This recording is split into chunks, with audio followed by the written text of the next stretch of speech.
हाँ तो बच्चों, तुम लोगों ने फर्स्ट वीडियो में सिंपल मॉलिक्यूल्स के ऑक्सीडेशन स्टेट निकालना सीख लिया है, ठीक है। तो इस वीडियो में हम लोग बात करने वाले हैं मोस्ट इंपॉर्टेंट ऑक्सीडेशन स्टेट्स की, ठीक है।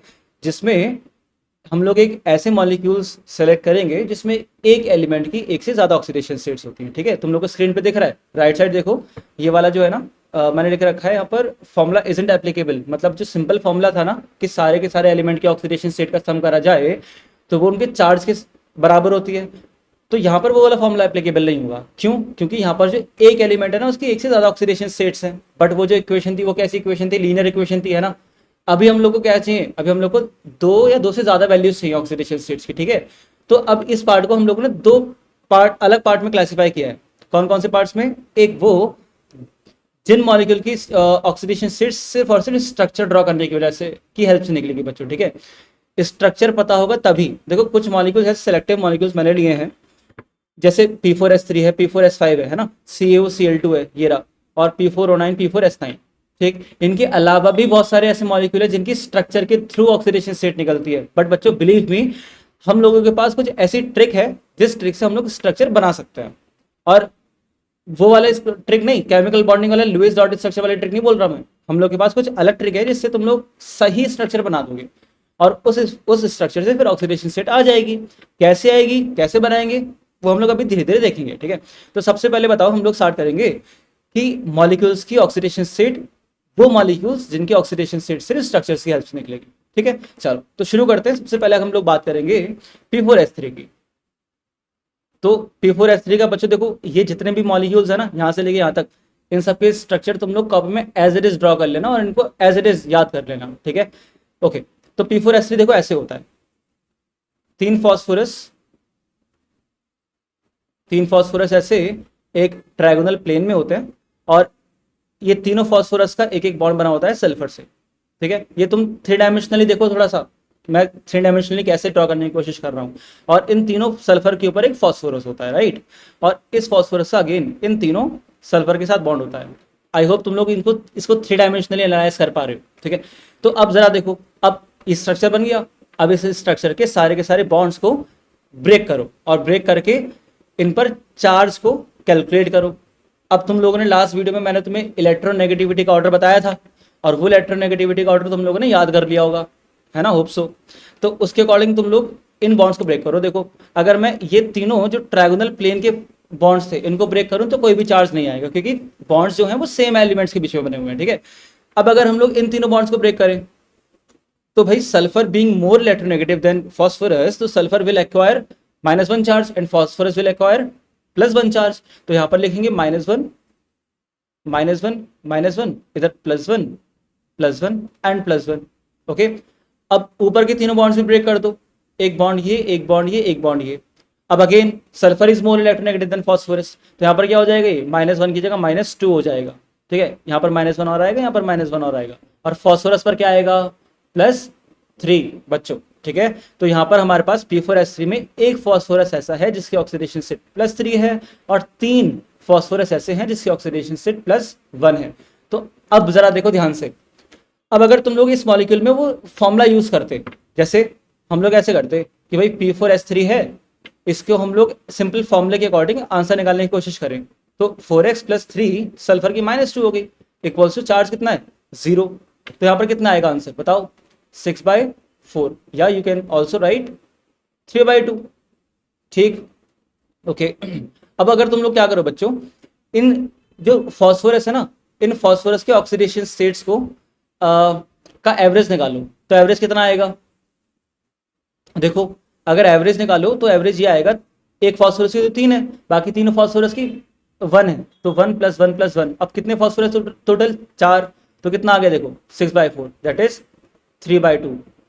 मतलब अब तुम लोग अगर किसी मॉलिक्यूल में एक सिंपलेस्ट फॉर्मूला लगाओगे तो वहां पर जो एलिमेंट की एक से ज्यादा ऑक्सीडेशन स्टेट्स हैं तो उन ऑक्सीडेशन स्टेट्स का तुम लोगों को क्या मिलेगा? एवरेज मिलेगा। बट वो एवरेज क्या होगा? सरासर गलत होगा, ठीक है। बट हम लोग को एवरेज तो चाहिए नहीं, हम लोग को तो प्रॉपर हर एलिमेंट की ऑक्सीडेशन स्टेट चाहिए। तो we have to have the structure of that compound, right. चलो अब ऐसे हम लोग बात करते हैं दूसरा P4S5 की।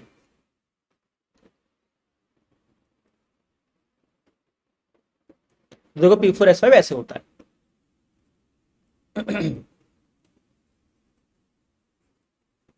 ये एक 5 मेंबर रिंग, और अगेन इस के साथ एक 5 मेंबर रिंग ये है। अब यहाँ पर क्या है, ये जो फास्फोरस है ना तुम्हारे पास दोनों, ये टर्मिनल वाले फास्फोरस है, ये फास्फोरस और ये वाला फास्फोरस, तो इसका फास्फोरस का बॉन्ड एक सल्फर से ऐसे ऐसे ऐसे होता है, मतलब ये दो रिंग ऐसे प्लेन में है ना, और इसके ऊपर ऐसे एक सल्फर ऐसे बॉन्ड बनाए हुए हैं। तो अब क्या करो, अब ये एक तो हम लोग का स्ट्रक्चर याद रखना है, इसके बाद सारे के सारे बॉन्ड्स ब्रेक करो। देखो मैं धीरे धीरे करके एक एक बॉन्ड ब्रेक करता हूँ। ये वाला बॉन्ड ब्रेक करेंगे, दोनों ये बॉन्ड दोनों फास्फोरस के बीच में था तो चार्ज नहीं क्रिएट होगा, है ना। अब बाकी जो ब्लैक वाले बॉन्ड्स है, देखो ब्लैक वाले बॉन्ड्स में हर फास्फोरस दो सल्फर से अटैच्ड है, या तो ऐसे बोल दो या ऐसे बोल दो कि हर सल्फर दो फास्फोरस से अटैच्ड है। मतलब सारे के सारे ब्लैक बॉन्ड्स तोड़ने पर फास्फोरस पर +2 आ जाएगा और हर सल्फर पर -2 आ जाएगा, मानते हो? ठीक है, तो देखो कैसे, हर ब्लैक बॉन्ड को तोड़ दो, तो फास्फोरस पर +2, चारों फास्फोरस पर, और चारों सल्फर पर -2, -2 -2 -2 एंड -2, राइट। अब ये जो ब्लैक बॉन्ड है इसको ब्रेक करो। अब यहाँ पर ये जो दोनों बॉन्ड थे वो सल्फर से बने हुए थे, तो सल्फर पर क्या आएगा, -2, और इन दोनों फास्फोरस पर +1 आ जाएगा। मतलब बच्चों यहाँ से क्या पता चला, दो फास्फोरस ऐसे हैं जिनकी ऑक्सीडेशन स्टेट कितनी है, ये देखो +2, मानते हो, और दो फास्फोरस ऐसे हैं जिनकी ऑक्सीडेशन स्टेट कितनी है, +3, राइट। तो ये आ गया, ये तो ये पता चल गया। अब अगर तुम इन दोनों का एवरेज निकालोगे तो कितना आएगा, दो फास्फोरस का +2 और दो फास्फोरस का +3, और नीचे क्या आएगा, 7 फास्फोरस है तो 4 आ गया, तो कितना आ गया बच्चों, 10/4, दैट इज 5/2, ये आ रहा है ना। अगर यहाँ पर फॉर्मूला लगा के देखो तो 5/2 आना चाहिए तुम लोगों का, तो 4x + 5 × -2 = 0। तो जरा ध्यान से देखो आ रहा है नहीं आ रहा, 10/4 दैट इज 5/2, ठीक है। तो हम लोगों को फॉर्मूले से तो एवरेज ऑक्सीडेशन स्टेट मिल जाती है, बट इन स्ट्रक्चर्स में हम लोग को जो अलग अलग ऑक्सीडेशन स्टेट्स हैं वो स्ट्रक्चर ड्रॉ करके ही पता चलेगा। तो ओके, नेक्स्ट कौन सा है, नेक्स्ट है CaOCl2, थर्ड। तो CaOCl2 का स्ट्रक्चर देखो, CaOCl2 is something like this, okay. तो अगर यहां पर बाउंड ब्रेक करोगे तो ये बॉन्ड ब्रेक करने पर ऑक्सीजन इज मोर इलेक्ट्रोनेगेटिव, तो ये -1 ये +1, ये बॉन्ड ब्रेक करोगे तो कैल्शियम क्या है, मेटल, और क्लोरीन क्या है, नॉन मेटल, तो क्लोरीन इज मोर इलेक्ट्रोनेगेटिव, तो -1 और +1। अब अगेन ये वाला बॉन्ड ब्रेक करोगे, again oxygen is more electronegative, तो ये क्या हो जाएगा, -1 और आ जाएगा, यहाँ पर +1 और आ जाएगा। तो कैल्शियम की ऑक्सीडेशन स्टेट है +2, ऑक्सीजन की कितनी है बच्चों, -2, एक क्लोरीन की +1 और एक क्लोरीन की -1। अगर इन दोनों का एवरेज निकालो तो कितना आएगा, +1 -1/2, दैट इज 0, आएगा नहीं आएगा 0।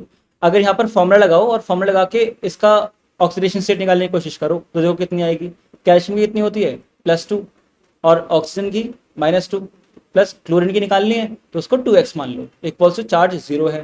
तो जरा देखो 2x कितना आ गया, 0, इससे ये कट गया, तो x की वैल्यू कितनी आ रही है, 0, राइट। तो एवरेज भी 0 ही आ रहा है।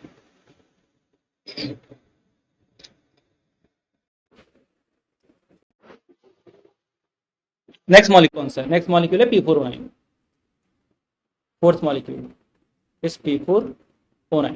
अब बच्चों देखो P4O9 थोड़ा सा P4O10 की जैसा है।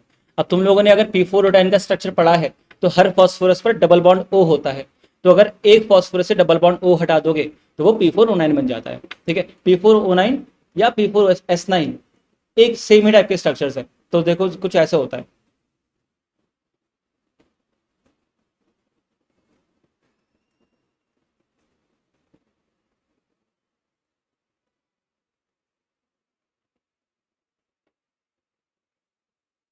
अब हर फास्फोरस पर क्या होगा, एक एक डबल बॉन्ड O, बट बच्चों ध्यान से देखना इस फास्फोरस पर से डबल बॉन्ड O गायब है, ठीक है।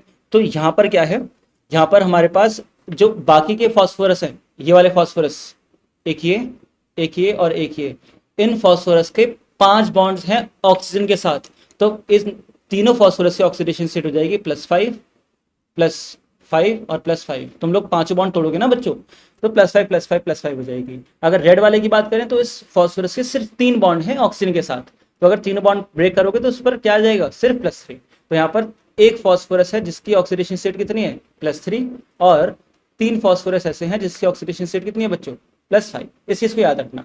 अगर ऑक्सीजन की जगह सल्फर लगा दोगे इस स्ट्रक्चर में तो वो सेम P4S9 के लिए हो जाएगा।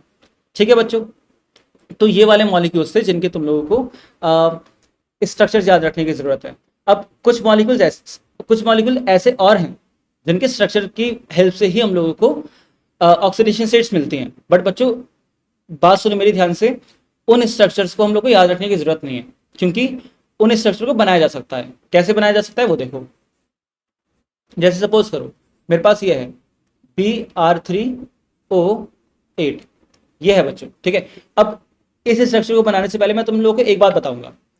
जैसे कि अगर सपोज करो मेरे पास 2 एलिमेंट है, उन 2 एलिमेंट के बीच में 2 ऑक्सीजन आएंगे स्ट्रक्चर के उसके अंदर, या एक ऑक्सीजन आएगा, या उन दोनों एलिमेंट का आपस में बॉन्ड बनेगा। बच्चों ये डिपेंड करता है उनकी एलिमेंट की ऑक्सीडेशन स्टेट्स पर। ठीक है, अगर उस एलिमेंट की ऑक्सीडेशन स्टेट है ना, अगर एलिमेंट की ऑक्सीडेशन स्टेट उसकी मैक्सिमम ऑक्सीडेशन स्टेट से ज्यादा है, अभी तुम लोग को समझ में आएगा कि मैं क्या बोल रहा हूँ। ठीक है, तो हम लोग इस टाइप का बॉन्ड बनाते हैं, मतलब एक पेरोक्साइड बॉन्ड बनता है दोनों एलिमेंट के बीच में। अगर oxidation state maximum oxidation state की क्या आती है, इक्वल आती है, तो हम लोग क्या करते हैं, दोनों एलिमेंट के बीच में सिंपल एक ऑक्साइड आता है, मतलब सिर्फ एक ऑक्सीजन। अगर ऑक्सीडेशन स्टेट बच्चों मैक्सिमम ऑक्सीडेशन स्टेट से भी कम है तो उन दोनों एलिमेंट्स का आपस में बॉन्ड बनता है। ठीक है, अब अगर तुम देखो, अगर तुम्हें Br3O8 में ये पता करना है कि तीनों ब्रोमीन का आपस में बॉन्ड बना हुआ है या फिर 2 बॉन्ड्स के बीच में एक ऑक्सीजन है एंड सो ऑन, तो तुम क्या करो, इनकी ऑक्सीडेशन स्टेट चेक कर लो। तो यहाँ पर देखो, पहली बात, ब्रोमीन जो है वो 17th ग्रुप का एलिमेंट है, और ब्रोमीन की मैक्सिमम ऑक्सीडेशन स्टेट कितनी हो जाएगी फिर, +7। Make sense, +7।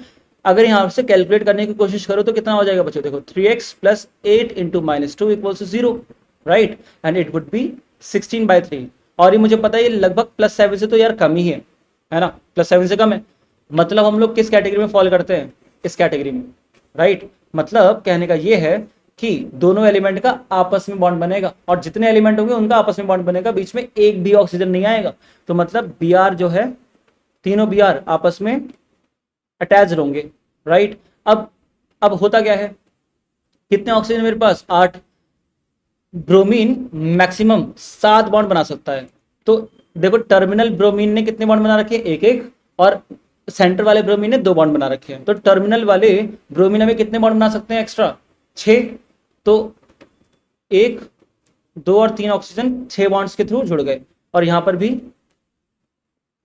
ऐसे ये 6 बॉन्ड्स के थ्रू ये जुड़ गए। तो इन दोनों ब्रोमीन के जो बॉन्ड्स है वो कितने हो गए बच्चों, 7 बॉन्ड हो गए, है ना। मगर ध्यान से देखना, अभी कितने ऑक्सीजन बचे हुए हैं, अभी 2 ऑक्सीजन और बचे हुए हैं। तो ये जो ब्रोमीन है बीच वाला, 2 ऑक्सीजन इससे ऐसे अटैच हो जाते हैं। तो this is the structure of Br3O8। मुझे शायद लग रहा है कि तुम लोगों को समझ में आ चुका है कि मैंने स्ट्रक्चर किस तरह से ड्रॉ करा है, तो इसको याद रखने की जरूरत नहीं है।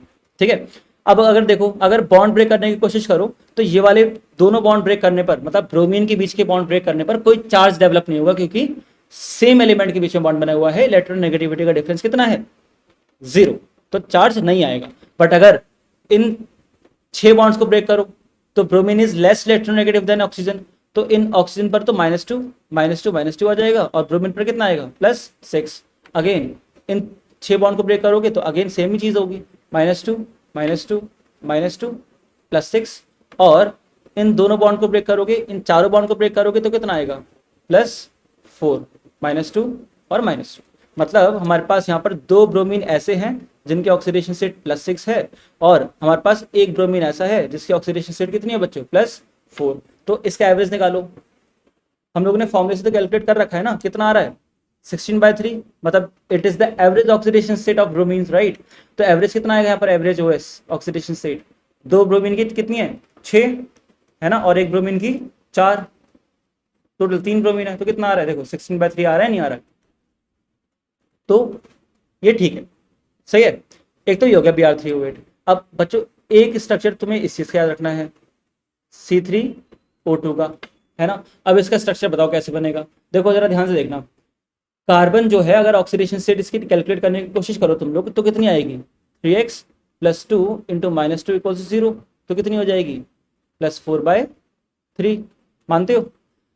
अब कार्बन की मैक्सिमम ऑक्सीडेशन स्टेट कितनी होती है, +4, तो जो 4/3 है, मानते हो ये 4 से कम है? हाँ कम है। मतलब हम लोग अगेन इस कैटेगरी में फॉल करते हैं कि ऑक्सीडेशन स्टेट मैक्सिमम से कम आ रही है, तो मतलब दोनों एलिमेंट के बीच में एक भी ऑक्सीजन नहीं आएगा, तो यहाँ पर जितने भी कार्बन है उनका आपस में बॉन्ड बना दो। सही है, एक तो ये बन गया। अब कितने ऑक्सीजन है, 2, और अब 2 ऑक्सीजन कहाँ आएंगे, टर्मिनल पे ही आएंगे ऑब्वियसली, तो इनके 2 बॉन्ड ऐसे बन जाएंगे। सही है। अब दोनों, इन दोनों कार्बन का एक एक बॉन्ड बचा है और इस कार्बन के 2 बॉन्ड बचे हैं, तो क्यों ना हम लोग इसको ऐसे ड्रॉ कर दें। तो ये हो जाएगा स्ट्रक्चर किसका, C3O8 का। ठीक है बच्चों, इसका नाम भी तुम लोग याद रख लेना, इसका नाम होता है कार्बन सब ऑक्साइड। ओके, अब बॉन्ड ब्रेक करके मुझे जल्दी से ऑक्सीडेशन स्टेट बताओ। इन चारों बॉन्ड को ब्रेक करोगे तो कोई भी चार्ज नहीं आएगा, मतलब ये कार्बन की ऑक्सीडेशन स्टेट कितनी होगी, 0। अब अगर टर्मिनल बॉन्ड्स ब्रेक करोगे तो ये बॉन्ड ब्रेक करोगे, ये बॉन्ड ब्रेक करोगे, तो 2 बॉन्ड्स ब्रेक करे, -2 यहाँ पर, +2 यहाँ पर, है ना, ऑक्सीजन इज मोर इलेक्ट्रोनेगेटिव, यहाँ पर -2 यहाँ पर +2, तो मेरे पास 3 कार्बन में 2 कार्बन ऐसे हैं जिनकी ऑक्सीडेशन स्टेट +2 है और एक कार्बन ऐसा है जिसकी ऑक्सीडेशन स्टेट 0 है। तो अगर एवरेज निकाले यहाँ पर भी ऑक्सीडेशन स्टेट तो कितनी आएगी, 2 की +2 और एक की 0/3, तो कितना आ रहा है बच्चों, देखो आ रहा है नहीं आ रहा, +4/3, तो देखो ये 4/3 से मैच कर रहा है, मतलब ये ऑक्सीडेशन स्टेट सही है, मतलब ये जो स्ट्रक्चर बनाया है हमने वो भी ठीक है। ठीक है, आगे चलते हैं बच्चों। तो देखो हम लोगों ने क्या क्या पढ़ लिया है, हम लोगों ने ये जो स्ट्रक्चर्स के थ्रू ऑक्सीडेशन स्टेट्स निकलेंगे हम लोगों ने ये सब कवर कर लिया है। ठीक है, अब हम लोग आगे चलेंगे जहां पर हम लोग बिना स्ट्रक्चर के आंसर निकाल सकते हैं। ठीक है, कुछ फॉर्मुलाज हमारे पास हैं, उनसे हम लोग आसान से आंसर निकाल सकते हैं, जैसे पेरोक्साइड्स, स्पाइनल्स और थायोनिक एसिड्स के डेरिवेटिव्स या थायोनिक एसिड्स बेसिकली। तो पहले हम लोग बच्चों बात करेंगे पेरोक्साइड्स की। चलो देखो पेरोक्साइड्स, अब पेरोक्साइड्स होते क्या हैं वो समझते हैं। बेसिकली बच्चों पेरोक्साइड एक बॉन्ड है, अगर हम लोग 2 ऑक्सीजन का आपस में एक सिंगल बॉन्ड बनाए तो ये बॉन्ड जो होता है बच्चों वो पेरोक्साइड बॉन्ड कहलाता है। It is known as peroxide bond, right. अब मेरी बात ध्यान सुना जरा, इसको हम लोग अलग से क्यों पढ़ रहे हैं और अलग से पढ़ने की जरूरत क्या है। जैसे सपोज करो मेरे पास बच्चों ये है H2SO5, इसका नाम है पर सल्फ्यूरिक एसिड, है ना, इसको हम लोग कैरोज एसिड के नाम से भी जानते हैं, कैरोज एसिड, है ना। तो अगर हम लोग बच्चों देखो इसमें अगर फॉर्मूला लगा के आंसर निकालें तो कितना आंसर आएगा, हाइड्रोजन की +1, 2 हाइड्रोजन है, +x +5 इंटू -2 = 0, तो कितना आना चाहिए, +8 आना चाहिए, आना चाहिए नहीं आना चाहिए। मगर सल्फर कौन से ग्रुप का एलिमेंट है बता दो मुझे, 16 ग्रुप का एलिमेंट है नहीं है, तो सल्फर की मैक्सिमम ऑक्सीडेशन स्टेट कितनी आएगी, +6 आएगी, क्योंकि सल्फर के वैलेंस शेल में कितने इलेक्ट्रॉन्स होंगे, 6, तो जितने इलेक्ट्रॉन्स होंगे मैक्सिमम उतने ही तो दे पाएगा। 6 इलेक्ट्रॉन से 8 कैसे दे देगा, 6 इलेक्ट्रॉन से तो +8 चार्ज कैसे आ जाएगा, अगर वैलेंस शेल में 6 इलेक्ट्रॉन्स हैं तो +6 चार्ज ही आएगा मैक्सिमम। तो सल्फर की मैक्सिमम ऑक्सीडेशन स्टेट +6 है, बट यहां से कितना आंसर आ रहा है हमारा, +8, तो बच्चों ये तो साफ साफ गलत। अब ध्यान से देखते हैं कि हम लोगों ने गलती क्या करी है। देखो होता क्या है, जैसे H2SO5 ही लेते हैं हम लोग ना, H2SO5 में अगर स्ट्रक्चर बच्चों में ड्रॉ करने की कोशिश करूं तो स्ट्रक्चर इसका ये हो जाएगा, this one would be the structure. Okay, अब धीरे धीरे करके इसके बॉन्ड ब्रेक करना शुरू करो। देखो जरा, ये बॉन्ड ब्रेक करोगे और ये बॉन्ड ब्रेक करोगे तो +1 इस पर और -1 इस पर। ठीक, अब अगर तुम लोग बॉन्ड ब्रेक करोगे ये वाले 1 2 3 4 5 6, तो सल्फर के 6 बॉन्ड्स थे ऑक्सीजन से, तो सल्फर पर कितना आएगा बच्चों बताओ, +6, ऊपर 2 बॉन्ड थे, -2, नीचे 2 बॉन्ड थे, -2, इधर एक था तो -1, इधर भी एक था तो -1।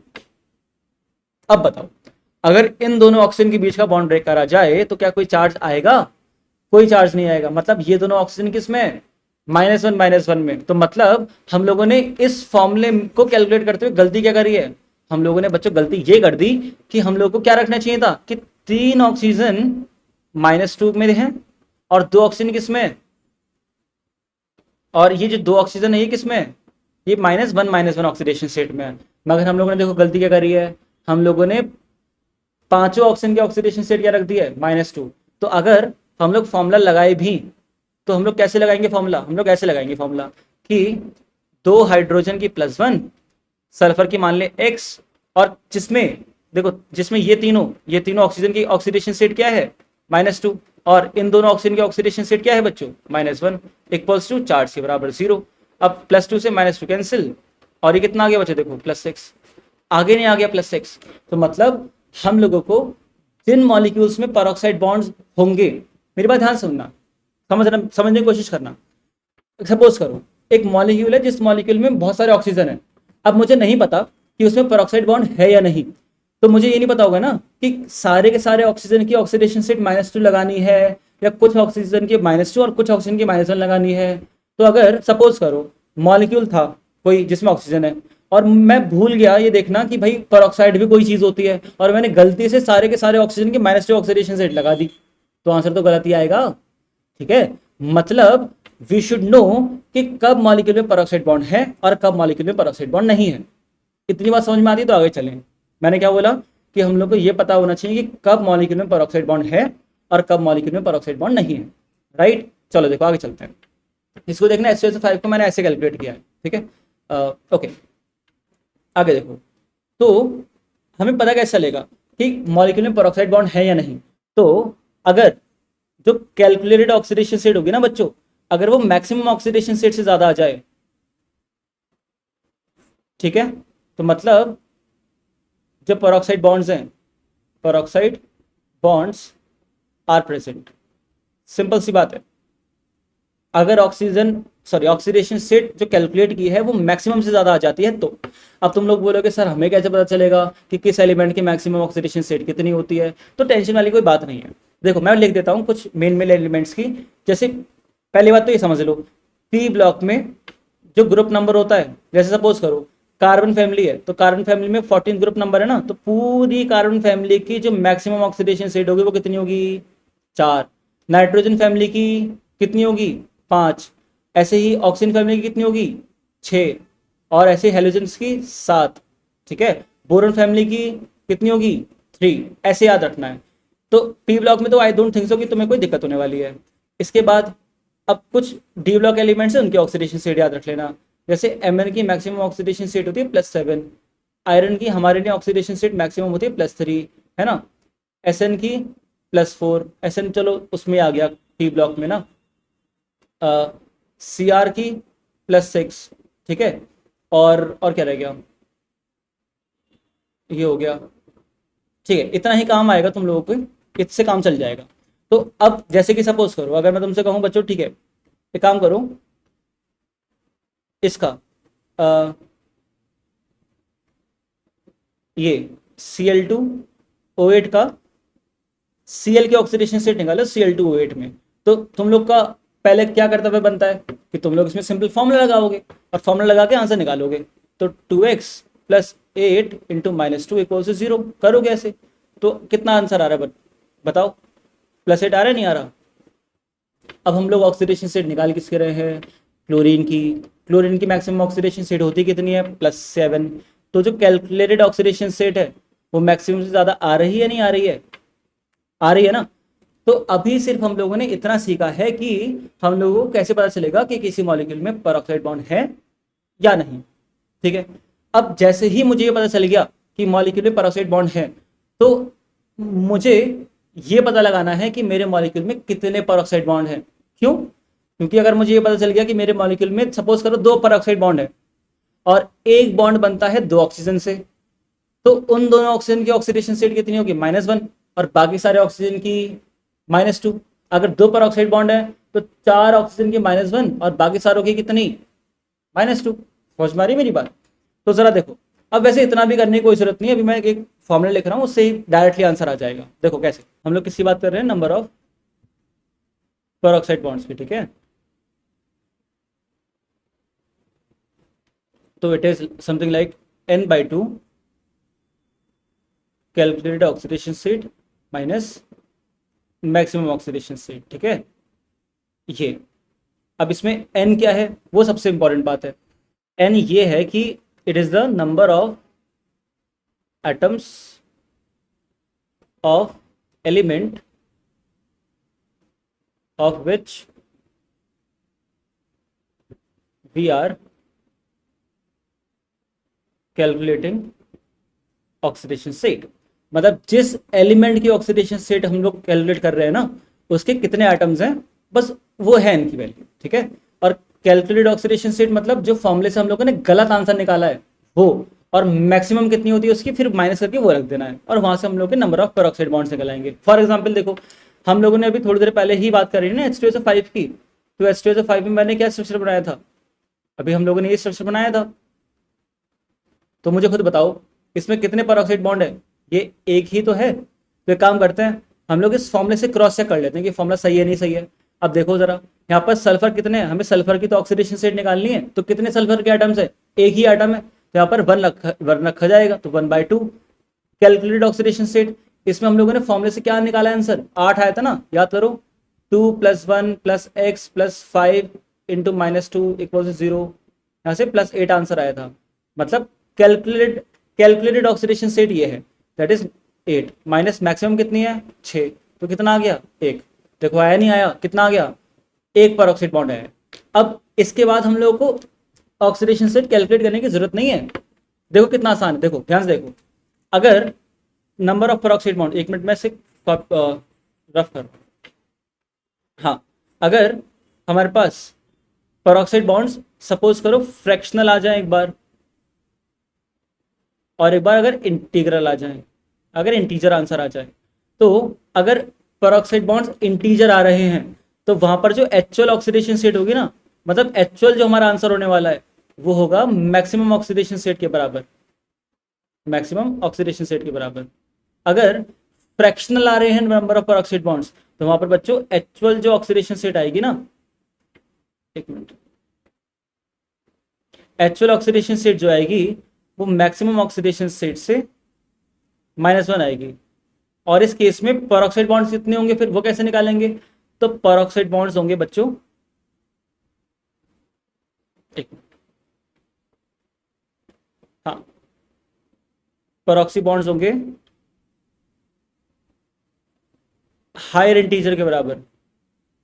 हायर इंटीजर के बराबर मतलब जैसे सपोज करो 3.4 है, तो 3.4 से आगे वाले 3.4 किसके बीच में लाई कर रहा है, 3 और 4 के बीच में, तो हायर इंटीजर कौन है 4, तो फिर यहाँ पर पेरोक्साइड बॉन्ड कितने होंगे 4, ठीक है। ऐसे ऐसे करना है हम लोग, तो ये फॉर्मूला अप्लाई करना है।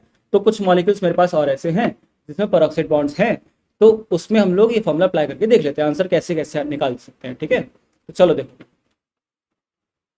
सबसे पहले हम लोग बात करते हैं, देखो हम लोगों ने H2SO5 की बात कर ली है, पहला मॉलिक्यूल वो था। दूसरा मॉलिक्यूल हम लोग ले लेते हैं ये तुम लोगों ने बहुत बार सुना होगा, CrO5 है ना। तो यहाँ पर अगर हम लोग इसकी कैलकुलेट करने की कोशिश करें ऑक्सीडेशन स्टेट सिंपल फॉर्मूले से, तो x + 5 - 2 = 0, तो x की वैल्यू कितनी आ गई +10, आगे नहीं आ गई। अब क्रोमियम की मैक्सिमम कितनी है +6, आई कितनी है +10, क्या है ज़्यादा, क्या है पेरोक्साइड बॉन्ड्स, तो क्या करेंगे, पेरोक्साइड बॉन्ड्स कितने हैं वो निकाल लेंगे, सिंपल। तो कैसे निकालेंगे, कितने Cr हैं 1/2, कैलकुलेटेड कितना है 10, माइनस मैक्सिमम कितना है क्रोमियम का, दैट इज 6, तो कितना आ जाएगा बच्चों 2 आएगा नहीं आएगा। मतलब ये क्या है, एक इंटीग्रल वैल्यू। तो यहाँ पर जो एक्चुअल आंसर होगा ना ऑक्सीडेशन स्टेट का वो किसके बराबर होगा, देखो अभी लिखा है हम लोगों ने, इंटीग्रल अगर आगे इंटीजर अगर आ गया तो एक्चुअल आंसर किसके बराबर होगा, मैक्सिमम ऑक्सीडेशन स्टेट के बराबर होगा। तो क्रोमियम का मैक्सिमम ऑक्सीडेशन स्टेट कितनी है +6, अभी तो लिखी है +6, तो ये हो जाएगा तुम्हारा +6। ओके, एक बार इस स्ट्रक्चर के थ्रू क्रॉस चेक कर लें कि आंसर सही आया नहीं आया। देखो CrO5 का स्ट्रक्चर ये होता है, ऑक्सीडेशन स्टेट ही नहीं तुम लोग ये भी चेक कर लोगे कि पेरोक्साइड बॉन्ड जो आए हैं वो सही आए नहीं आए हैं। देखो जरा, एक पेरोक्साइड बॉन्ड ये रहा, एक पेरोक्साइड बॉन्ड ये रहा, है नहीं है, तो देखो 2 पेरोक्साइड बॉन्ड है। अब क्रोमियम के कितने कितने बॉन्ड बना रखे हैं, ध्यान चेक करो, 6 बॉन्ड बना रखे हैं, और वो भी किससे बॉन्ड बना रखे हैं, ऑक्सीजन से। तो अगर 6 बॉन्ड को ब्रेक करोगे तो कितनी ऑक्सीडेशन स्टेट आएगी, आएगी नहीं आएगी +6, तो देखो +6 आ रही। ओके बच्चों, आगे चलते हैं, थर्ड देखो, अभी हम लोगों ने ऊपर बात की थी Cl2O8 की, है ना। तो देखो Cl2O8 में अगर हम लोग ऑक्सीडेशन स्टेट निकाल रहे थे तो कितनी आ रही थी, ये आएगा 2x + 8 × -2 = 0, तो यहाँ से I think calculated oxidation state +8 आ जाएगी, जो कि क्या है सरासर गलत, क्योंकि क्लोरीन की मैक्सिमम कितनी है बच्चों +7, आई कितनी है +8, तो इसमें क्या होंगे पेरोक्साइड बॉन्ड्स, निकाल लो कितने होंगे n/2। क्लोरीन की ऑक्सीडेशन स्टेट निकाल रहे हैं तो क्लोरीन के कितने एटम्स हैं, देखो 2 है नहीं है तो 2/2। कैलकुलेटेड कितनी निकाली है 8, मैक्सिमम कितनी होती है 7, कितना हो गया 1, और 1 क्या है एक इंटीग्रल वैल्यू, तो एक्चुअल आंसर क्या होगा एक्चुअल ऑक्सीडेशन स्टेट का मैक्सिमम के बराबर, और क्लोरीन की मैक्सिमम कितनी है +7, तो आंसर कितना हो गया +7। एक बार क्रॉस चेक कर देते हैं बाय स्ट्रक्चर। तो Cl2O8 का स्ट्रक्चर बच्चों इस तरह से होगा कुछ ना,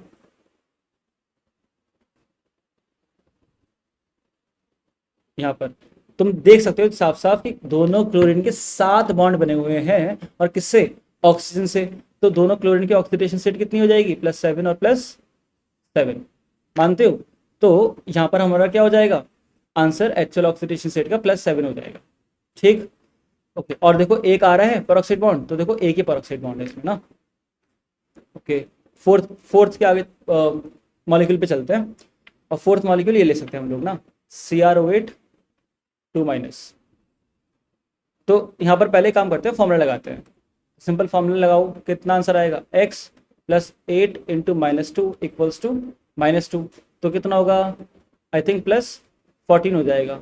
अरे ये तो बहुत ज़्यादा आ रहा है, मतलब ये इसमें पेरोक्साइड बॉन्ड होंगे, कितने होंगे वो निकाल लेते हैं। तो क्रोमियम के कितने एटम्स हैं n/2 लगाएंगे ना, एक ही है तो 1/2।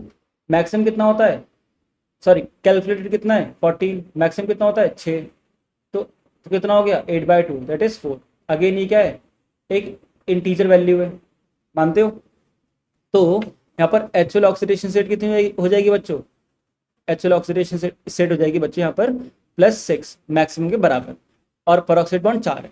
एक बार इसका स्ट्रक्चर बना लेते हैं, क्रॉस चेक कर लेते हैं। तो क्रोमियम ये है और 8 ऑक्सीजन है, ऑक्सीजन ये रहे। अब इनमें क्या होता है 6 ऑक्सीजन तो डायरेक्टली अटैच होते हैं बाय कोवलेंट बॉन्ड्स। बाकी जो 2 नेगेटिव चार्ज है ना बच्चों यहाँ पर, ये 2 नेगेटिव 2 ऑक्सीजन पर होगा, और इन दोनों ऑक्सीजन का भी ऑक्टेट कंप्लीट हो चुका है, तो इन पर जो एक एक लोन पेयर होगा ना, वो एक एक लोन पेयर कोऑर्डिनेटेड होता है इस क्रोमियम से, ठीक है ऐसे। तो अब जरा देखो कितने पेरोक्साइड बॉन्ड आ रहे थे 4, तो देखो एक ये रहा, एक ये रहा, एक ये रहा और एक ये रहा, 4 पेरोक्साइड बॉन्ड है। और साफ साफ तुम लोग देख सकते हो कि क्रोमियम ने 6 ही कोवलेंट बॉन्ड बनाए हैं, वो भी ऑक्सीजन से, मोर इलेक्ट्रोनेगेटिव एलिमेंट से। तो क्रोमियम की ऑक्सीडेशन स्टेट कितनी आएगी बच्चे यहाँ पर +6, ठीक है। आई होप तुम लोग को समझ में आ रहा है कि हम लोग क्या बातें कर रहे हैं। आगे चलते हैं फिफ्थ स्ट्रक्चर देखो, फिफ्थ होगा K3SO8, इसमें फ्रैक्शनल वाला केस आएगा। जरा देखो पहले इसकी सिंपल ऑक्सीडेशन स्टेट निकाल लो सिंपल फॉर्मूले से, x 8 × -2 = 0, तो कितना आएगा बच्चे यहाँ पर आई गेस ये आ जाएगा तुम्हारा +13, 16 - 3 है ना। अब सल्फर की तो +6 होती है मैक्सिमम, 13 बहुत ज़्यादा आ रही है, तो पेरोक्साइड बॉन्ड कितने होंगे वो निकाल लेते हैं। तो n/2 calculated oxidation state minus maximum oxidation state, n sulphur कितने आए सल्फर के आइटम एक ही है 1/2, कैलकुलेट कितना करा है हम लोगों ने 13, मैक्सिमम कितना होता है सल्फर का 6, तो 7/2 दैट इज 3.5। अब बच्चों देखो पर देखो, मैंने कहा था अगर फ्रैक्शनल आ जाए तो पेरोक्साइड बॉन्ड कितने होंगे हायर इंटीजर के बराबर, और एक्चुअल ऑक्सीडेशन स्टेट कितनी होगी मैक्सिमम जो होती है उससे एक कम होगी बस। तो देखो जरा क्या लिखेंगे, पहले यहाँ पर पेरोक्साइड बॉन्ड लिखो,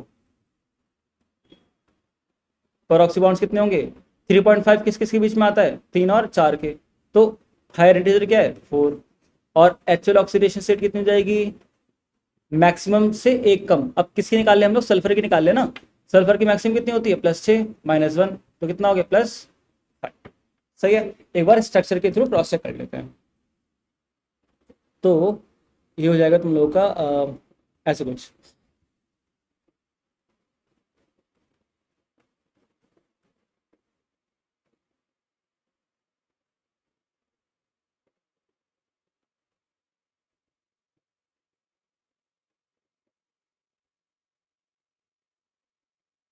ठीक है, तो जरा देखो कितने पेरोक्साइड बॉन्ड्स हैं, एक ये रहा, एक ये रहा, एक ये रहा और एक ये रहा। तो देखो 4 पर ऑक्साइड बॉन्ड आ रहे नहीं आ रहे हैं। इसके बाद इसके सल्फर के कितने बॉन्ड बन रखे हैं ऑक्सीजन के साथ, 5, तो देखो +5 ऑक्सीडेशन स्टेट भी आ जाएगी।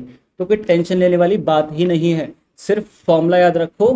और ये वाला फॉर्मूला याद रखने की कब जरूरत पड़ेगी, कब अप्लाई करने की जरूरत पड़ेगी, जब कैलकुलेटेड ऑक्सीडेशन स्टेट मैक्सिमम से ज्यादा आ रही होगी। बस तुम लोग को थोड़ा सा माइंड ना खोल के रखना है कि आंसर क्या जो हम लोग निकाल रहे हैं क्या वो मैक्सिमम से ज्यादा तो नहीं आ रहा। एक बार कैलकुलेट करते हुए चेक कर लेना जरूर। अगर ज्यादा आ रहा है तो फिर ये सब प्रोसीजर अपनाना पड़ेगा। और कोई लंबा प्रोसीजर नहीं है, सिर्फ फॉर्मूला लगा के देखना है कि इंटीजर है या फिर फ्रैक्शनल है। इंटीजर है तो मैक्सिमम के बराबर कर दो आंसर, इंटीजर नहीं फ्रैक्शनल है तो मैक्सिमम से एक कम कर दो आंसर। है नहीं है आसान। चलो ठीक है आगे चलते हैं। एक मिनट में थोड़ा सा स्पेस क्रिएट कर लेता हूँ।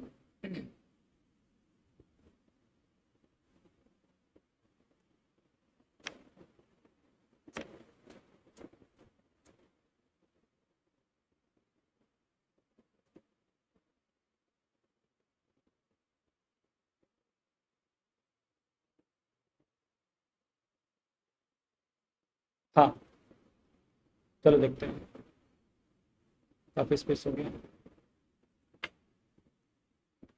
नेक्स्ट मॉलिक्यूल बताओ तुम लोग। H2S2O8 बच्चों ये कहलाता है मार्शल्स एसिड। और H2SO5 क्या था, कैरोज एसिड है ना। तो इसमें बताओ क्या आनी चाहिए ऑक्सीडेशन स्टेट, पहले सिंपल फॉर्मूला लगाओ।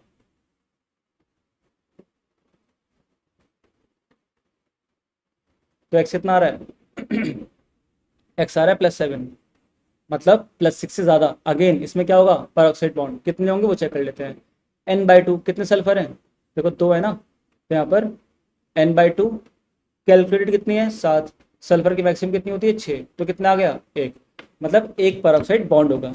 तो यहाँ पर एक्चुअल ऑक्सीडेशन स्टेट कितनी हो जाएगी बच्चों, तो इंटीजर है ना ये, तो मैक्सिमम के बराबर हो जाएगी, दैट इज +6। सल्फर की +6 होती है मैक्सिमम। तो एक बार स्ट्रक्चर चेक कर लेते हैं इसका।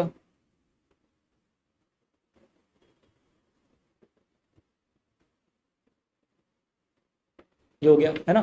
तो जरा देखो, एक पेरोक्साइड बॉन्ड ये रहा, और दोनों सल्फर 6 बॉन्ड से ऑक्सीजन से जुड़े हुए हैं, तो +6 ऑक्सीडेशन स्टेट हो जाएगी।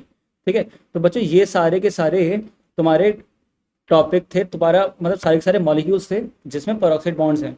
तो कोई भी ऐसा मॉलिक्यूल नहीं है जिसमें थोड़ी सी भी एक्स्ट्रा दिक्कत हो, सिर्फ फॉर्मूला लगाना है और आंसर निकालना है।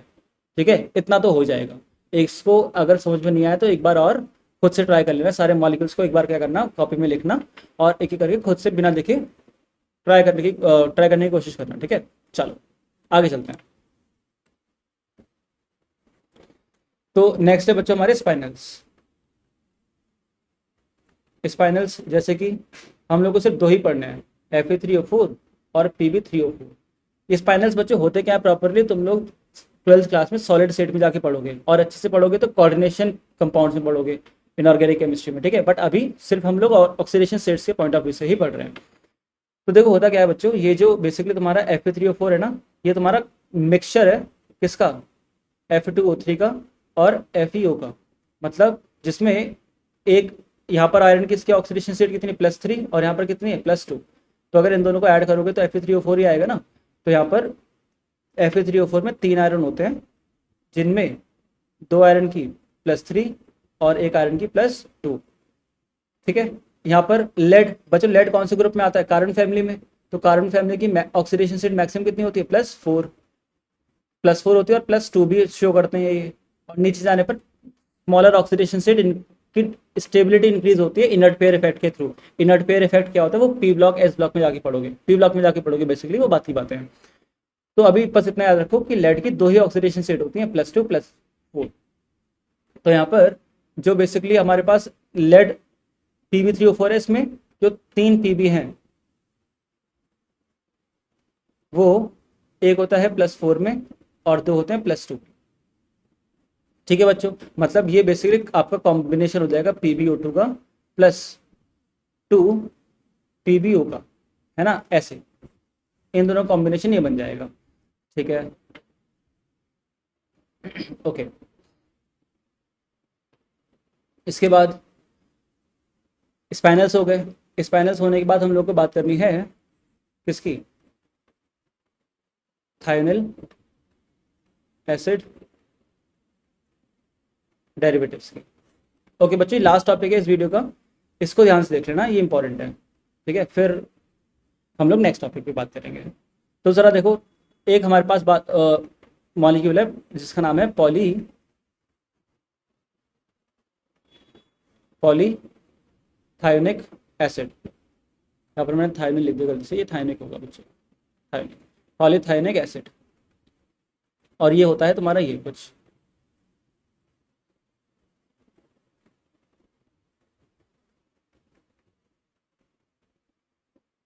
यहाँ पर बीच में कुछ एन सल्फर एटम्स होते हैं।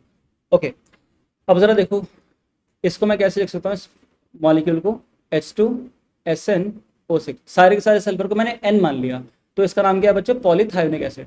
अगर H2 N की वैल्यू 2 हो, मतलब N की वैल्यू अगर 2 हो, तो 2 के लिए क्या लगाते हैं, डाई। तो पॉलीथायोनिक एसिड की जगह क्या हो जाएगा, ये हो जाएगा डाई थायोनिक एसिड। सही है। अगर मैं N की वैल्यू क्या रख दूं, 3, तो ये हो जाएगा H2S3O6, तो ये हो जाएगा ट्राई थायोनिक एसिड। अगर N की वैल्यू 4 हो जाए तो ये हो जाएगा H2S4O6, तो ये हो जाएगा टेट्राथायोनिक एसिड। टेट्राथायोनिक एसिड काफ़ी इंपॉर्टेंट है बच्चों, प्लीज़ इसको याद रखना,